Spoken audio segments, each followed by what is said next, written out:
got a lot of fans kind of upset and on one side of the fence and the other side of the fence. Where would the question come from? Let me put up something for you.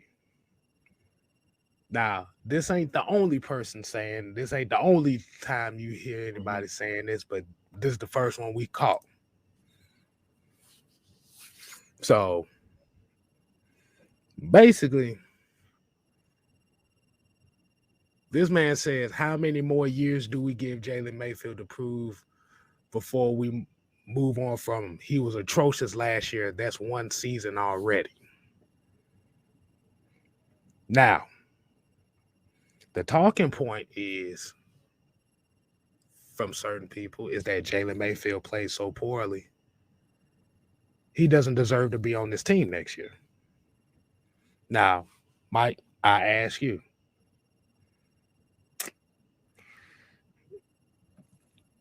if players, quote unquote, have that, like I said, we're talking about a rookie now. We're not talking about a 3-year, 4-year vet. We're talking about a rookie.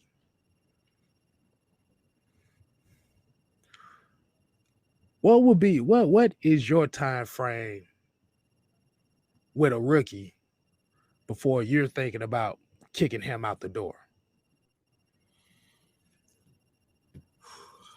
Well, to be honest, I have more so of a lenient mindset with a dab of um, strict mindset. Basically, what that means is you got to take into account what the roster looks like, what the offensive lineman has to work with, what the quarterback has to work with, what the running backs have to work with, and the type of defense that you play, and the style of offense that you run as well. And you have to take into account the special teams. And I know a lot of people's like, Mike, you just want to take everything in consideration. Well, this is how you develop players the proper way. This is how you get players to come to your team, and this is how you get rookies to really embrace the mindset of a team because you're taking everything in consideration. So, with that being said, um, I have to be honest about this situation. Is that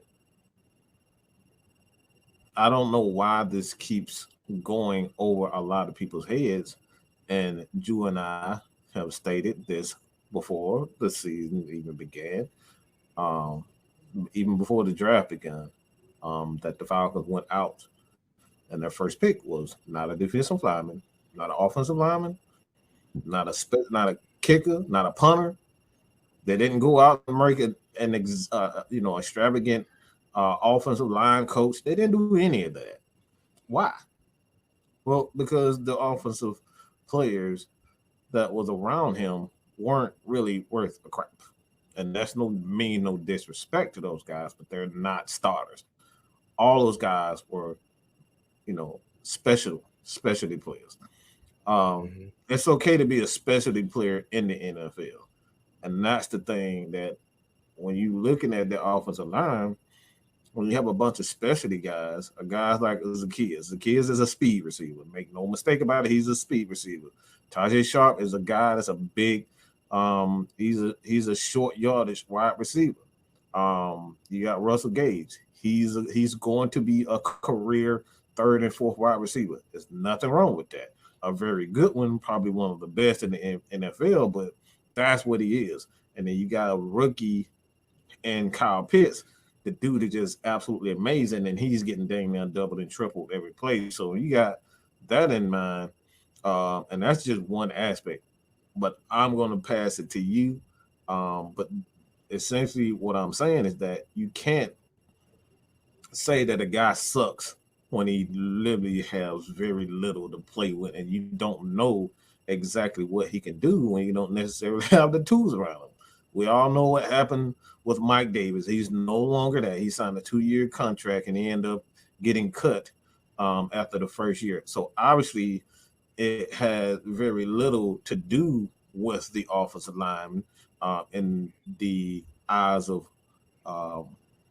Arthur Smith, because if it was the offensive lineman, do you think he would have made changes on the offensive line? He kept Caleb McGarry, he kept Chris Lantrum, he kept Matt Hennessy, he kept Dahlman, he kept Mayfield, and he kept Matthews, and he ended up giving Matthews a contract extension. So when you take all of that into account,